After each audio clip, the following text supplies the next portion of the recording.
होश तो कबीर के तब उड़ते हैं जब फारान बेला को डांस की ऑफर करने के लिए अपना हाथ आगे बढ़ाता है, जिस पर बेला फौरन कबीर को देखती है, जो कि ये सब कुछ पहले से देख रहा था। कबीर ये नहीं जानता कि बेला के साथ मास्क में वो शख्स फारान है, वरना तो इस पर वो बेला के पास होता। जैसे ही उस शख्स ने बेला को डांस की ऑफर की तो कबीर की आंखें शोला बरसाने लगी।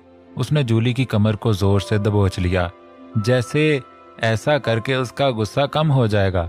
दूसरे ही लम्हे बेला ने डांस के लिए उस शख्स का हाथ थाम लिया, जबकि नजरें उसकी कबीर की शोलाबाज आंखों पर गड़ी थीं। जूली ने कबीर को फौरन खुद से आजाद किया। ओके, मैं तुम्हारे लिए ड्रिंक लाती हूँ, ये कहकर जूली कबीर को उधर ही छोड़कर चली गई। और कबीर, उसका होश ही कब था, वो तो कब से इन दोनों को डांस करते देख रहा था। इन तीनों का चेहरा मास्क से ढका था, लेकिन आंखें अंगारा बरसाती एक दूसरे को घूर रही थीं। Dance please. कबीर ने एक लड़की के आगे अपना हाथ रखकर उसे डांस की ऑफर की, जो कि उस लड़की ने हैरानी से थाम लिया। लिसन, तुम मेरे साथ रात बिताना चाहती हो? कबीर ने उस लड़की के कान में कहा। सर, वो लड़की और हैरान हो गई। आप मेरे साथ? इस लड़की को अभी भी यकीन नहीं आ रहा था। हाँ, क्यों नहीं, लेकिन एक शर्त होगी।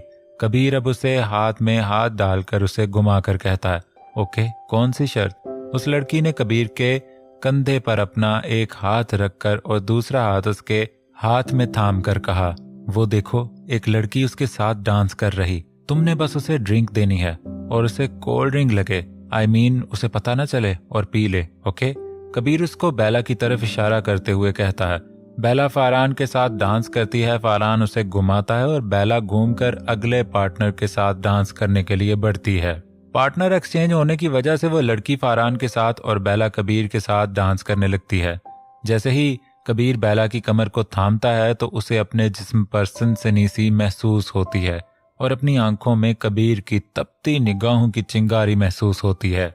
कबीर की गिरफ्त बेला की कमर पर इतनी सख्त थी कि उसे बेला के मुंह से सिसकी सी निकली। कबीर ने फौरन उसे घुमाया और उसके कान के पास अपना चेहरा किया। मुझे तो पता ही नहीं था कि मेरी भीगी बिल्ली शेरनी भी बन सकती है। कबीर अपने होंठ उसके कान के पास लाते हुए कहता है। जब सामने वाला टक्कर का हो तब तो खेल में और मजा आता है। कबीर उसको घुमाते हुए कहता है। वो मेरा क्लास फेलो। बेला उसे बताने लगती है। ओ जान, मुझे क्यों बता रही हो? तुम्हारी यूनी है, तुम्हारी लाइफ है, करो एंजॉय। कबीर एक आंख दबाते हुए उसे कहता है। उसकी बात सुनकर बेला रिलैक्स हो जाती है कि उसने उस बारे में उससे इतनी बहस नहीं की। कबीर अब उसे अपने एक बाजू पर गिराता है और खुद थोड़ा उसके ऊपर झुक जाता है। ऐसा करने से बेला का दिल जोर से धड़कता है। कबीर अब उसे ऊपर से लेकर नीचे तक नोट करता है। इस ड्रेस में उसका अलग ही रूप नजर आ रहा था। कबीर अपना एक हाथ उसकी कमर पर रखकर कसता है। मुझे तो पता ही नहीं था मेरी बीवी साहिबा इतनी हॉट भी हो सकती है। ये कहकर वो उसे दोबारा उठाता है। फारान की नजरें उन दोनों पर ही मरकूज थीं। कबीर जब उसे देखता है तो बेला को अपने साथ लगाकर उसके बाल आगे से पीछे कर देता है। ऐसा करने से बेला का कुशादा सीना साफ दिखाई देता है। कबीर एक नजर फारान को देखता है और तंजिया मुस्कुराकर बेला के सीने में अपना सर छुपा लेता है। बेला को जैसे ही कबीर के होंठों की तपश उसके सीने पर पड़ती महसूस होती है तो उसका चेहरा लाल हो जाता है। कबीर, ये यूनी पार्टी है ना कि तुम्हारा रूम? बेला अपना चेहरा पीछे करके उससे कहती है। ये सुनकर कबीर के जज्बात और ही शिद्दत पकड़ लेते हैं। उसके होंठों का गर्म लम्स से बेला के जिस्म दहक रहा था, इसलिए उसने फौरन कबीर की गर्दन पर अपने हाथ के नाखून गाड़ दिए। कबीर अपनी शिद्दत उसके सीने पर लुटाता हुआ उसकी गर्दन पर अपने नाम की बनाए हुए टैटू पर आया और फिर फौरन फारान को देखा, जैसे वो उसे ये दिखा रहा हो। टैटू तो फारान ने पहले ही देखा हुआ था। कबीर आहिस्ता आहिस्ता उस पर अपना हाथ फेरने लगा और दूसरा हाथ बेला की बैक पर फेरने लगा। वो गर्दन से हाथ फेरकर उसकी बैक में ड्रेस के अंदर तक लेकर जा रहा था। जब उसे जूली आती हुई दिखाई दी, जिसके हाथ में ड्रिंक थी, उसने फौरन से बेला को दूर किया और बेला बैलेंस ना रखने की वजह से गिरने ही लगती है जब फारान आगे से उसे थाम लेता है। कबीर जैसे ही उसका हाथ बेला की बैक पर देखता है तो उसका दिल करता है कि इस फारान का हाथ ही काट कर रख दे, लेकिन अभी तो उसे ये नहीं पता था कि ये फारान है। वरना तो वो उसके हाथ से बचता ना। बेला को कबीर की जलन महसूस हुई तो फौरन फारान के सीने में अपना चेहरा छुपा गई। कबीर ने यह देखकर अपने हाथ की मुट्ठी बनाई। जब जूली ने उसे बुलाया, कबीर उसके हाथ से फौरन ड्रिंक लेकर अपने मुंह से लगाकर एक ही लम्हे में ख़त्म कर लेता है। वो आदी हो चुका था, इसलिए इस ड्रिंक का असर कबीर पर नहीं होता था और इसलिए वो होश में रहता था, नहीं तो वो खुद को कंट्रोल कर ही लेता था। बेला की सांसें कबीर की हरकतों की वजह से अभी भी फूली हुई थीं और इसीलिए थोड़ी हकलाई हुई लग रही थी। वो फारान को वॉशरूम का कहकर वहां से निकल गई। हाय, तुम कुछ नर्वस लग रही हो, ये लो जूस पियो। बेला को अकेला देखते हुए वो लड़की उसके पास आती है और उसे जूस पीने का कहती है। बेला ने ना आओ देखा ना ताओ और उस ड्रिंक के ग्लास को मुंह से लगा लिया। कबीर जूली के साथ खड़ा उसे ही देख रहा था और शराब का थोड़ा खुमार उसकी आंखों पे छाया हुआ था। जैसे ही बेला ने वो ग्लास अपने अंदर उंडेला तो उसे चक्कर से आने लग गए। फारान फौरन ही उसके पास आया। कबीर अभी भी उन्हीं को देख रहा था। जूली ने कबीर को देखा तो हैरान हुई, क्योंकि पहले कभी भी उसे शराब का इतना असर नहीं होता था। जब उसने फारान को बेला के पास देखा तो उसने अपने हाथ को जोर से ग्लास में दबाया, जिसकी वजह से उसके हाथ से एक खून की बूंद जमीन पर गिरी। कबीर, ये क्या हुआ तुम्हें? जूली उसका हाथ थामते हुए कहती है। कुछ भी नहीं, तुम ना जाओ यहाँ से, मुझे ना एक काम निपटाना है।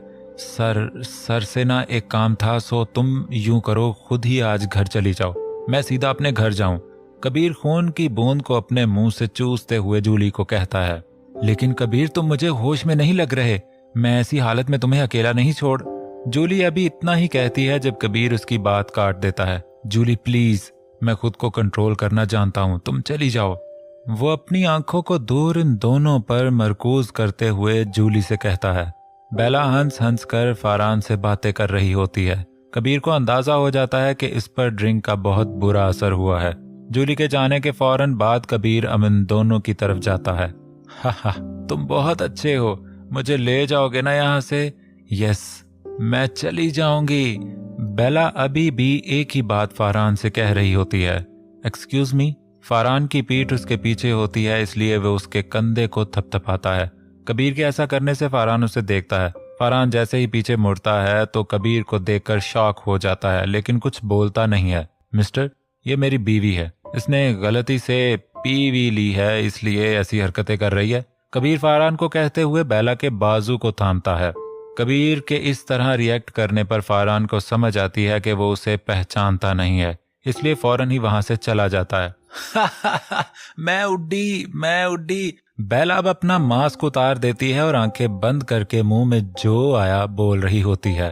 फारान को कबीर के मुंह से शराब की स्मेल आती है। वो बहुत परेशान होता है क्योंकि दोनों होश में नहीं थे, लेकिन कुछ कर भी नहीं सकता था क्योंकि उसने मास्क पहना हुआ था और इस पार्टी में हंगामा नहीं करना चाहता था। कबीर अब उसे बाजू से पकड़कर पार्टी से बाहर निकल आता है। छोड़ो, ओए तुम्हारी तो मैं, छोड़ो मुझे। बेला कबीर से सारे राज से अपना बाजू छुड़वाने की कोशिश करती है। जब कबीर उसे यूनी से बाहर ले आता है। क्या करती हो जान, कितना चक चक करती हो तुम। कबीर अब अपने होंठों पर उंगली रखते हुए बेला के चेहरे के सामने अपना चेहरा करते हुए कहता है। चुप करो, अब नहीं बोलना तुमने, अच्छे बच्चों की तरह, ओके। कबीर भी शराब के नशे में लड़खड़ा कर अपनी आंखों को बंद किए उससे कहता है। ओके, मैं चुप हूँ, अब बिल्कुल नहीं बोलूंगी। बेला अब अपने होंठों पर उंगली रखने के साथ कहती है। मजे याहू। ओए इधर आओ, मैं तुम्हें बताऊं। थोड़ी देर के बाद बेला दोबारा शुरू हो जाती है और आसपास से गुजरते हुए लोगों को आवाजें देती है। बेला चुप करो, अब अगर बोली तो पनिशमेंट मिलेगी तुम्हें। कबीर अब रास्ते में रुककर उसे कहता है। पनिशमेंट, वो तो मुझे अच्छी लगती है, मुझे बहुत मजा आता है, देना ना। कबीर के बाजू पर सर मारते हुए वो उसे कहती है। वो दोनों चलते चलते कबीर की गाड़ी तक आते हैं। बेला ये देखते हुए शोर मचाने लग जाती है। नहीं, मैं कहीं भी नहीं जाऊंगी, मुझे इधर ही रहना है। तुमने मेरा हाथ भी क्यों पकड़ा, यू स्टूपिड नॉनसेंस। बेला अब अपना आप खोने लगती है और ऊंचा ऊंचा शोर मचाने लगती है। उफ, चुप कर जाओ बेला प्लीज। कबीर अभी यही कहता है। चटाक, बेला उसकी गाल पर थप्पड़ का निशान छोड़ती है। कबीर का चेहरा थप्पड़ की वजह से दूसरी तरफ हो जाता है। बेला बेशक नशे में थी, लेकिन थप्पड़ उसका होश वाला ही था। उसकी शिद्दत की वजह से ही कबीर का चेहरा दूसरी तरफ हुआ था। कबीर अब आहिस्ता आहिस्ता खुद के कंट्रोल में आने लगा और आंखें फाड़े उसी गाल पे हाथ रखा जिस पर थप्पड़ की वजह से लाली आई हुई थी। मजे मजे, याहू, आया मजा, यहाँ एक और दो कैच के। बेला अब दोबारा अपना हाथ हवा में उठाकर कहती है, सब सुनो, मैंने कबीर को थप्पड़ मारा। बेला अब दोबारा ऊंचा ऊंचा शुरू हो जाती है। इर्द गिर्द के लोगों को उसकी बातें समझ में नहीं आ रही होती, लेकिन ये जरूर पता होता है कि ये नशे में है। कबीर उसको चुप करवाने के लिए आगे बढ़ता है जब बेला पीछे होती है। खबरदार जो तुम आए, शोर मचा दूंगी मैं और एक और लगाऊंगी, चलो पीछे पीछे हटो। कबीर अब उसकी तरफ बढ़ता है तो बेला फौरन आंखें दिखाकर पीछे होकर कबीर को कहती है, ओके ठीक है, लेकिन तुम चुप करोगी? चुप कर जाओ। कबीर को अंदाजा होता है कि इस पर जबरदस्ती का इल्जाम भी लग सकता है, क्योंकि बेला ऐसे ही रिएक्ट कर रही थी। बेला अब दोबारा चुप कर गई। मुझे इसके ऊपर बैठना है। थोड़ी देर बाद उसने कबीर को गाड़ी के ऊपर बैठने का कहा। उसने गाड़ी की बैग पर बैठने की बहुत कोशिश की, पर उससे बैठा ना गया। कबीर ने उसे कमर से पकड़ा और थोड़ा सा ऊपर करके गाड़ी पर बिठा दिया। अब बेला गाड़ी पर बैठते साथ ही अपनी टांगे जोर जोर से हिलाने लग गई। कबीर साथ ही खड़े जोर जोर से चक्कर लगाने लग गया। उसे समझ नहीं आ रहा था कि वो इसे कैसे पूछे कि वो इस शख्स के साथ क्या कर रही थी। कबीर ने इसीलिए उसे पिलाई थी ताकि वो उसके अंदर की बातें जान सके, लेकिन अगर उसने गलती से भी बेला से सख्ती बरती तो उसने दोबारा शोर मचाना था। इस बात का उसे अंदाजा था, इसलिए उसने फैसला किया कि वो आराम से उसे पूछेगा, क्योंकि वो बिल्कुल बच्चों की तरह बिहेव कर रही थी। कबीर अब उसके पास आता है, जो कि आसमान को देखकर कह कहे लगाने में मसरूफ थी और अपनी टांगें जोर जोर से हिलाने का काम सर अंजाम दे रही थी। ये देखकर कबीर को बेला का मारा हुआ थप्पड़ याद आया, लेकिन फिलहाल वो उसका बदला नहीं ले सकता था। उसकी आंखों में अभी भी शराब का नशा था। उसने कंट्रोल किया, मगर शायद जूली ने उसे क्लासिक किस्म की दी थी, क्योंकि वो अपने जज्बात काबू नहीं रख रहा था। अब वो बेला के पास आया और उसकी दोनों टांगों को अपने हाथ से साकित किया, जिससे बेला ने उसे देखा और आंखों को सुकेड़ने लगी। ऐसे क्यों देख रही हो मुझे? बेला के ऐसे देखने पर कबीर को हैरानी हो रही थी, इसलिए उसने पूछा। बेला ने उसके पूछने पर उसे उंगली से इशारा करके और आगे आने का कहा, जिस पर कबीर और आगे हुआ। बेला ने फौरन अपना चेहरा कबीर के चेहरे के करीब किया। उसके चेहरे पर कबीर की गर्म सांसें पड़ रही थीं, जबकि कबीर को उसके मुंह से बू आ रही थी। अब उसे पता चला था कि उसने भी उसी क्लासिक शराब का चस्का लिया है, इसीलिए वो ऐसी हरकतें कर रही है। कबीर ये सोच रहा था कि जब बेला ने अपने दोनों हाथों से उसके चेहरे को थाम लिया, कबीर उसकी ऐसी हरकत पर थोड़ा कंफ्यूज हुआ। बेला अब अपने होंठ उसके होंठ पर फिक्स करती है, लेकिन अगले ही लम्हे एक जोरदार थप्पड़ उसके चेहरे पर मारती है। बेचारे को उल्लू बनाया, बड़ा मजा आया, याहू। थप्पड़ पड़ने की वजह से कबीर का चेहरा दूसरी तरफ हो गया। उसके बाल जो जेल की मदद से सेट किए हुए थे वो सब अब माथे पर बिखर आए। पहले थप्पड़ उसने कंट्रोल किया, लेकिन अब उसकी बर्दाश्त से बाहर हो गया था। यू इडियट, ऐसे हाथ उठाते हैं? कबीर ने अब उसके दोनों बाजुओं को दबोच कर कहा, मदद करो मेरी, हेल्प मी, हेल्प मी।